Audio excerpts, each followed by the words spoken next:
जल्दी बातचीत कर लेते हैं, बहुत जल्दी समाचार हो जाता है। जो काम काफ़ी समय में होता था वह काम बहुत जल्दी हो जाता है। धीरे धीरे ये टीवी आदि का आविष्कार हुआ, वीडियो का आविष्कार हुआ, फिर कथाएं टीवी आदि में आने लगी, वीडियो बनने लगा।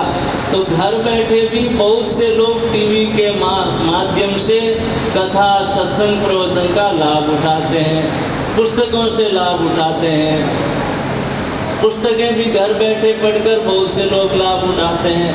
अभी इस समय में YouTube का बहुत ही प्रचार चल रहा है। तो पहले टीवी चैनल पर कथाएं आती थी, जैसे संस्कार, आस्था, इन चैनलों पर कथाएं आती थी। एक एक कथा में 10-10, 15-15, 20-20 लाख रुपए देकर चैनल पर सीधा प्रसारण कराते थे। अब धीरे धीरे परिवर्तन हुआ तो YouTube का इतना प्रचार हो गया कि उसमें खर्चा नहीं देना पड़ता, और जिसके पास में मोबाइल है घर बैठे जहाँ जिसकी कथा होती है वह देख सकते हैं। तो YouTube पे कथाएं आने लगी। YouTube पे कथाएं आने से घर बैठे बहुत से लोग कथाएं देखते हैं।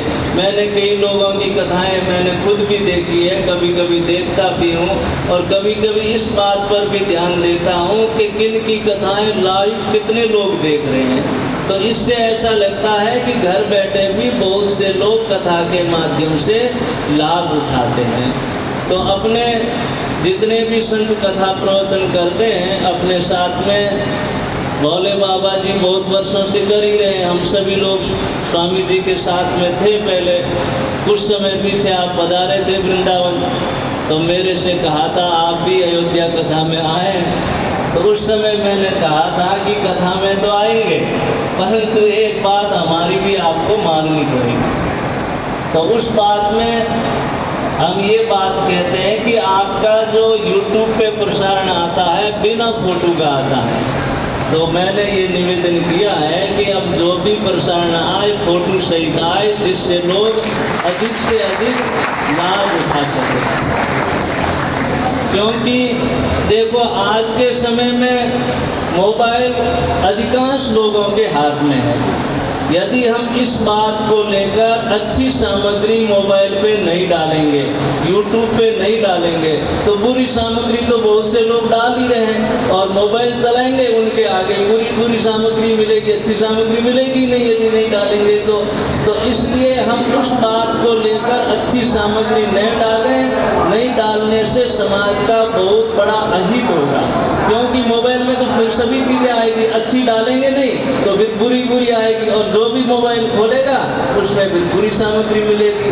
इसलिए भगवत भक्ति संबंधी सामग्री हमें मोबाइल पे YouTube चैनल पर डालनी चाहिए, जिससे कि जिनके हाथ में मोबाइल है जो भी समय बचता है वह समय का सदुपयोग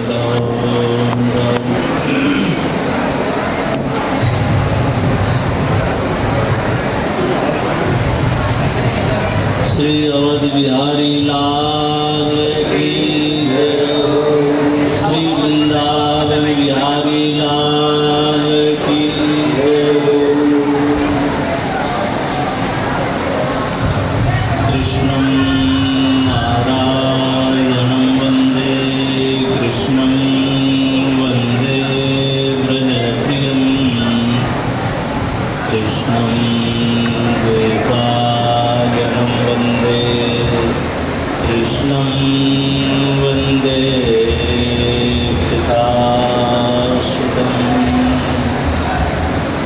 प्रह्लाद नारद पराशर पुण्डरीक व्यासाम्बरीश शुक शौनक भीष्म दाल्भ्यान्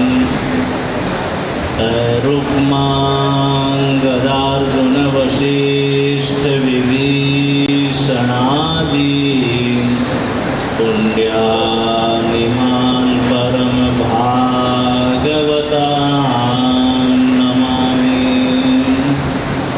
वसुदेवसुतं देवं कंसचाणूरमर्दनं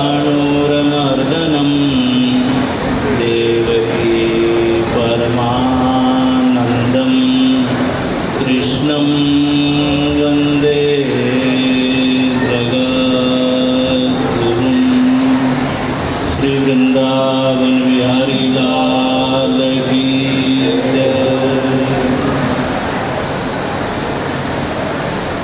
कब हूँ करि करुणा नर देई, देत ईश दिन हेतु सने। बिना कारण भगवान कृपा करके मनुष्य शरीर देते हैं। मनुष्य जीवन का मुख्य उद्देश्य है भगवान की प्राप्ति करना। इसमें जैसे भगवत भक्ति की प्राप्ति, भगवत प्रेम की प्राप्ति, मोक्ष की प्राप्ति, कई प्रकार के नाम कहे जाते हैं। यह उपासना भेद से है। जिस प्रकार परमात्मा का स्वरूप वर्णन किया जाता है, तो परमात्मा का स्वरूप 3 प्रकार से है। निर्गुण निराकार की प्रधानता से ब्रह्म कहते हैं, सगुण निराकार की प्रधानता से परमात्मा कहते हैं, और सगुण साकार की प्रधानता से भगवान कहते हैं। तो भगवत भक्ति, भगवत प्रेम प्राप्ति जो कहा जाता है, ये सगुण साकार की प्रधानता से कहा जाता है। और जो मोक्ष शब्द है, मुक्ति है, ये निर्गुण निराकार की प्रधानता से कहते हैं। ऐसे एक साथ में भी बोल दिया जाता है। जहाँ सालोक्य, शास्त्रीय, सामीप्य मुक्तियों का वर्णन है, वह भगवान के भगवत भक्ति की प्रधानता से वर्णन है। तो कहीं कहीं दोनों को लेकर वर्णन है और कहीं कहीं अलग अलग कहकर वर्णन करते हैं। तो मनुष्य जन्म की सफलता है कि भगवत प्रेम और भगवत भक्ति की प्राप्ति हो। उसी में हमारे जीवन की सफलता है। तो हमारे मनुष्य जन्म का समय, शक्ति, तन, मन, धन सब इस मार्ग में लगे, इसी में सफलता है।